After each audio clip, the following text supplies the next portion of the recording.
Hello students, welcome to my YouTube channel UV learn. आज हम class 7 science का chapter number 13 जो है अपशिष्ट जल की कहानी, इसकी एक्सरसाइज के क्वेश्चन आंसर्स करेंगे।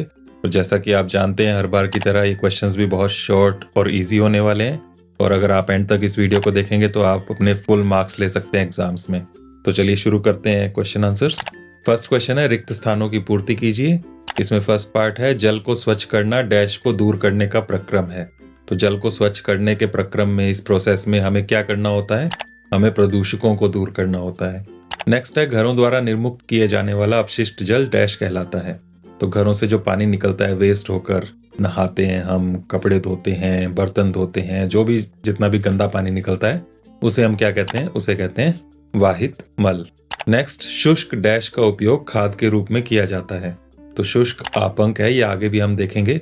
जब हम अपशिष्ट जल को साफ कैसे किया जाता है ये देखेंगे तो वहां पर हमारे पास आएगा शुष्क आपंक। इसका उपयोग खाद के रूप में किया जाता है।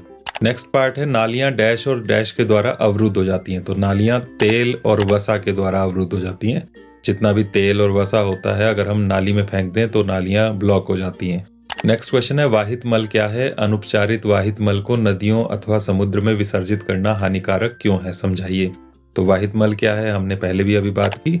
वाहित मल घरों, उद्योगों, अस्पतालों, कार्यालयों और अन्य उपयोगों के बाद प्रवाहित किया जाने वाला अपशिष्ट जल होता है। इसमें सड़कों में बहने वाला वर्षा जल भी सम्मिलित है। तो जितना भी वेस्ट वाटर है, गंदा पानी है, वो सारा का सारा वाहित मल है। अब इसे नदियों में, समुद्र में विसर्जित करना क्यों नुकसानदायक है, वो आपको बताना है। तो आंसर देंगे, अनुपचारित वाहित मल को नदियों अथवा समुद्र में विसर्जित करना हानिकारक है क्योंकि इसमें हानिकारक पदार्थ होते हैं। इससे जल प्रदूषण होता है, जलीय जीवन को नुकसान पहुंचता है और बीमारियां फैलती हैं। तो इस तरह से आंसर होगा। इसमें नुकसानदायक मटेरियल होते हैं, उससे जल का प्रदूषण होता है, जितने भी जलीय जीव हैं उनको नुकसान पहुंचता है और इससे बीमारियां भी फैलती हैं। नेक्स्ट है, तेल और वसाओं को नाली में क्यों नहीं बहाना चाहिए, समझाइए। ये भी हमारे पास रिक्त स्थान में आया था। तेल और वसाओं को नाली में नहीं बहाना चाहिए क्योंकि ये पाइपों में कठोर पदार्थों की परत जमाकर उन्हें अवरुद्ध कर सकते हैं। तो ये कठोर पदार्थों की परत जमा देते हैं पाइपों में, पाइपों को ब्लॉक कर देते हैं। और खुली नाली में डालें तो क्या होगा? खुली नाली में तेल और वसा मृदा के रंध्रों को बंद कर देते हैं। मिट्टी के जो छेद होते हैं उनको ये बंद कर देते हैं, ब्लॉक कर देते हैं, जिससे उनकी जल को फिल्टर करने की क्षमता कम हो जाती है। तो पानी जमीन के अंदर नहीं जा पाता, इससे भूमिगत जल जो है वो उसकी पूर्ति नहीं हो पाती। नेक्स्ट है, अपशिष्ट जल से स्वच्छ जल प्राप्त करने के प्रक्रम में सम्मिलित चरणों का वर्णन कीजिए। तो अपशिष्ट जल को साफ कैसे किया जाता है, उसके चरणों का, उसके स्टेप्स का वर्णन करना है हमें। इसके लिए हम अपशिष्ट जल उपचार संयंत्र का इस्तेमाल करते हैं। उसमें क्या क्या स्टेप्स होते हैं वो आपको बताना है। तो फर्स्ट इसमें स्टेप आएगा, बड़े कचरे को हटाने के लिए अपशिष्ट जल को शलाका छन्नों से गुजारना। शलाका छन्ने या इंग्लिश में इसे बार स्क्रीन कहते हैं। ये लोहे की रॉड्स होती हैं, पानी को बहाकर रॉड्स में से गुजारा जाता है। उससे बड़ा बड़ा कचरा जो है वो वहीं पर रुक जाता है और आगे फिर ये साफ होने के लिए पानी चला जाता है। तो फर्स्ट स्टेप ये हो गया। सेकंड, रेत और कंकड़ पत्थर को नीचे बैठने देना, इसे अवसादन भी कहते हैं। तो इस स्टेप में हम उस पानी को एक बड़े टैंक में इकट्ठा कर लेते हैं, वहां पर उसको रुका रहने देते हैं। इससे रेत, कंकड़ पत्थर जो है वो नीचे बैठ जाते हैं। इस नीचे बैठने के प्रोसेस को ही अवसादन भी कहते हैं। नेक्स्ट स्टेप फिर इसके बाद, ठोस अपशिष्टों को एक बड़े टैंक में जमने देना और उन्हें आपंक के रूप में निकालना। तो नेक्स्ट टैंक में लेकर जाते हैं पानी को, वहां पर जो ठोस अपशिष्ट है, मानव मल है, उसमें जो भी कचरा है वो नीचे बैठने देते हैं। वो जो जमा हुआ कचरा होता है, अपशिष्ट होता है, वही आपंक है, जिसकी बात हमने पहले भी की। आपंक एक तरीके से आप कीचड़ समझ सकते हैं और उसमें कार्बनिक पदार्थ होते हैं, इसलिए इसको खाद के रूप में इस्तेमाल किया जाता है। नेक्स्ट स्टेप उसके बाद इसको अगले टैंक में ले जाते हैं। वहां पर क्या करते हैं हम? जल में वायु पंप करना ताकि वायवीय जीवाणुओं की वृद्धि हो और वे अपशिष्ट पदार्थों का उपभोग करें। इसे वातन भी कहते हैं। तो अगले टैंक में लेकर जाते हैं, वहां पर उस पानी में हवा पंप करते हैं। हवा पंप करने को ही वातन कहते हैं। वहां पर हवा पंप करने से उसके अंदर जो जीवाणु होते हैं, वायवीय जीवाणु, जो ऑक्सीजन से बढ़ते हैं, तो हवा पंप करने से वायवीय जीवाणु बढ़ते हैं और वो अपशिष्ट पदार्थों को खा लेते हैं। इसके बाद नेक्स्ट स्टेप आता है, सक्रिय आपंक के रूप में निलंबित सूक्ष्म जीवों को हटाना। फिर ये जो सूक्ष्म जीव थे, इनको सक्रिय आपंक के रूप में, इनको भी खाद के रूप में इस्तेमाल करने के लिए निकाल लेते हैं। और उसके बाद लास्ट स्टेप होता है, क्लोरीन और ओजोन जैसे रसायनों से जल को रोगाणु रहित करना। तो उसमें जो भी बैक्टीरिया, रोगाणु, बीमारी फैलाने वाले जीवाणु हैं, उनको खत्म करने के लिए क्लोरीन या ओजोन इस्तेमाल किया जाता है। तो ये स्टेप्स यहाँ पर आपके रहेंगे। नेक्स्ट क्वेश्चन है आपंक क्या है, समझाइए कि इसे कैसे उपचारित किया जाता है। तो अभी हमने बात की वही लिखना है। आपंक वह ठोस अपशिष्ट है जो अपशिष्ट जल उपचार के दौरान अवसादन टैंक के तल पर जम जाता है। तो आपंक वही चीज है जो हमने अभी बात की, ऐसा ठोस अपशिष्ट है जो अवसादन टैंक जो हमने बात की थी उसके तल पर जम जाता है। इसमें कार्बनिक पदार्थ होते हैं, इसे खाद के रूप में इस्तेमाल करते हैं, लेकिन इसे उपचारित कैसे किया जाता है वो आपको बताना है। तो इसे अवायवीय जीवाणुओं द्वारा विघटित करके बायोगैस का उत्पादन किया जाता है तथा शुष्क आपंक को खाद के रूप में उपयोग किया जाता है। तो जो उपचार संयंत्र है हमारा जल उपचार संयंत्र, उसमें से जब आपंक को निकाल लिया जाता है उसके बाद उसको अवायवीय जीवाणु होते हैं, एक दूसरी तरह के जीवाणु जिनको ऑक्सीजन की जरूरत नहीं पड़ती बढ़ने के लिए, वो उसको विघटित करते हैं और उससे बायोगैस बनती है। बायोगैस आप जानते हैं गैस की तरह ही होती है, जैसे हमारे घरों में गैस यूज होती है एलपीजी, बायोगैस को यूज कर लिया जाता है खाना पकाने वगैरह के लिए, और जो बाकी बचा हुआ मटेरियल है उसको सुखाकर शुष्क आपंक बन जाता है, उसको खाद के रूप में इस्तेमाल कर लेते हैं। नेक्स्ट क्वेश्चन, अनुपचारित मानव मल एक स्वास्थ्य संकट है, समझाइए। तो मानव मल जो होता है, इंसान की बॉडी से जो वेस्ट मटेरियल निकलते हैं, वो किस तरह से स्वास्थ्य के लिए संकट है वो समझाना है। तो आंसर देंगे, अनुपचारित मानव मल एक स्वास्थ्य संकट है। यह जल और मृदा प्रदूषण का कारण बन सकता है, जिससे हैजा, टाइफाइड, पोलियो, मेनिंजाइटिस, हेपेटाइटिस और पेचिश जैसी जल जनित बीमारियां हो सकती हैं। तो मानव मल जो होता है अगर उसको अनुपचारित हम ऐसे ही छोड़ दें, खुले में अगर शौच करते हैं तो वो जल में और मृदा में प्रदूषण करता है, मृदा यानी कि मिट्टी, और इसमें प्रदूषण होता है तो इससे हमारी बॉडी में आता है वापस जीवाणु, बैक्टीरिया, और उनसे हैजा, टाइफाइड, पोलियो, मेनिंजाइटिस, हेपेटाइटिस, पेचिश इस तरह की बीमारियां हो सकती हैं। नेक्स्ट क्वेश्चन है, जल को रोगाणु नाशित यानी कि रोगाणु मुक्त करने के लिए उपयोग किए जाने वाले 2 रसायनों के नाम बताइए। तो 2 केमिकल बताने हैं, पहले भी हमने बात की, जिनसे हम पानी को बैक्टीरिया फ्री करते हैं, बैक्टीरिया को मारने के लिए जिनका इस्तेमाल करते हैं, तो वो है क्लोरीन और ओजोन। ये आप यहाँ पर देंगे, क्लोरीन या ओजोन का इस्तेमाल करके हम बैक्टीरिया को खत्म कर सकते हैं पानी में से। नेक्स्ट क्वेश्चन है, अपशिष्ट जल उपचार संयंत्र में शलाका छन्नों के कार्यों को समझाइए। ये भी हम पहले बात कर चुके हैं।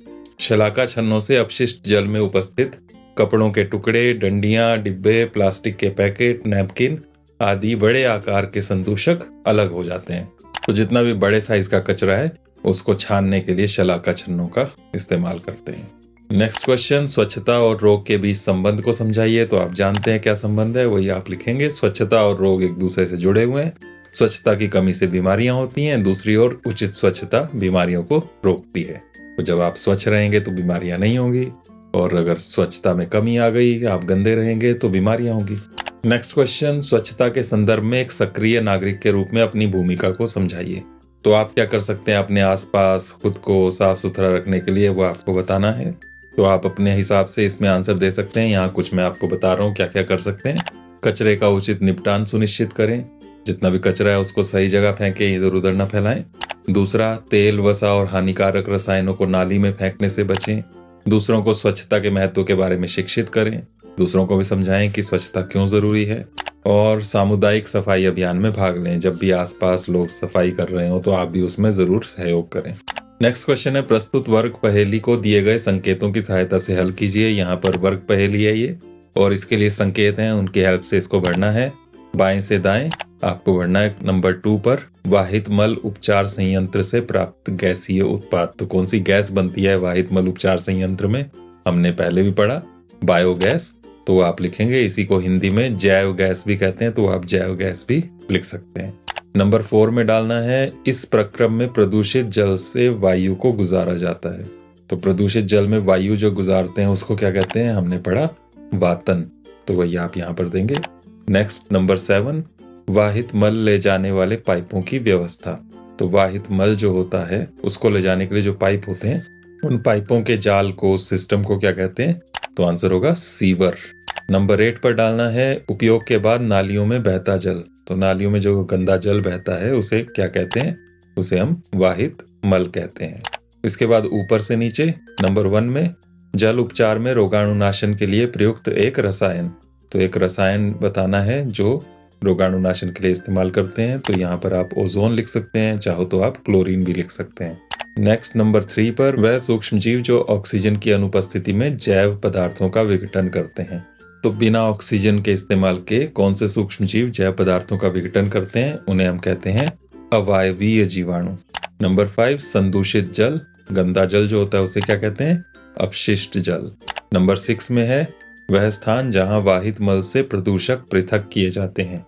तो वाहित मल से प्रदूषकों को अलग किया जाता है, जहां पर पानी को साफ किया जाता है, उसको कहते हैं उपचार संयंत्र।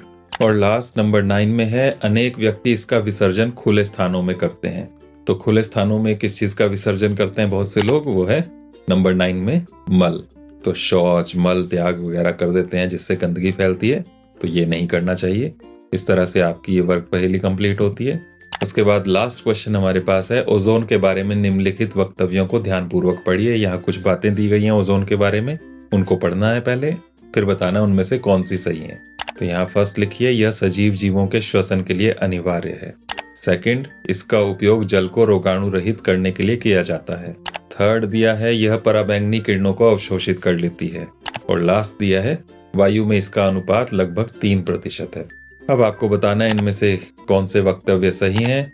फर्स्ट में लिखा है क, ख और ग, सेकंड में लिखा है ख और ग, थर्ड में क और ग, और फोर्थ पार्ट में लिखा है सभी 4। तो यहाँ पर एक एक करके देखते हैं इनको। पहले में लिखा था कि सजीवों के श्वसन के लिए अनिवार्य है। तो आप जानते हैं सांस लेने के लिए हम ऑक्सीजन गैस का इस्तेमाल करते हैं, ओजोन का नहीं, तो ये बात गलत है। यहाँ पर ओजोन और ऑक्सीजन दोनों ही ऑक्सीजन के परमाणुओं से बनते हैं, लेकिन जो सांस लेने के लिए हम गैस इस्तेमाल करते हैं ऑक्सीजन, उसमें ऑक्सीजन के 2 परमाणु होते हैं, उसे हम O2 कहते हैं। और ओजोन जो है उसमें ऑक्सीजन के 3 परमाणु होते हैं, उसे O3 कहते हैं। तो इतना सा फर्क है, लेकिन सांस लेने के लिए जो इस्तेमाल करते हैं हम वो है ऑक्सीजन गैस। तो ये फर्स्ट वाला गलत हो गया। सेकंड जो है इसमें लिखा है इसका उपयोग जल को रोगाणु रहित करने के लिए किया जाता है। तो आप जानते हैं, हमने पहले भी बात की, ये बात सच है, तो इसको ज्यादा देखने की जरूरत नहीं है। थर्ड, यह पराबैंगनी किरणों को अवशोषित कर लेती है। तो आप जानते होंगे ओजोन की परत है हमारे पर्यावरण में चारों तरफ, धरती के चारों तरफ, और सूर्य से आने वाली जो हानिकारक पराबैंगनी किरणें होती हैं, अल्ट्रावायलेट रेज, उनको ये अवशोषित करती है। तो ये बात सही है। और लास्ट लिखा है कि वायु में इसका अनुपात लगभग 3% है। तो आप जानते हैं कि वायु में 78% के लगभग नाइट्रोजन है, 21% ऑक्सीजन है, और बाकी 1% में आती हैं सारी अन्य गैसें। तो उसमें अगर देखें तो ओजोन का प्रतिशत बहुत कम है, लगभग 0.00004% आता है। तो 3% तो हो ही नहीं सकता। तो इसलिए कौन से सही हुए इसमें? तो ऑप्शन नंबर 2 सही है इसका, यानी कि ख और ग, ये सही है। तो यही आप आंसर देंगे, नंबर 2, ख और ग।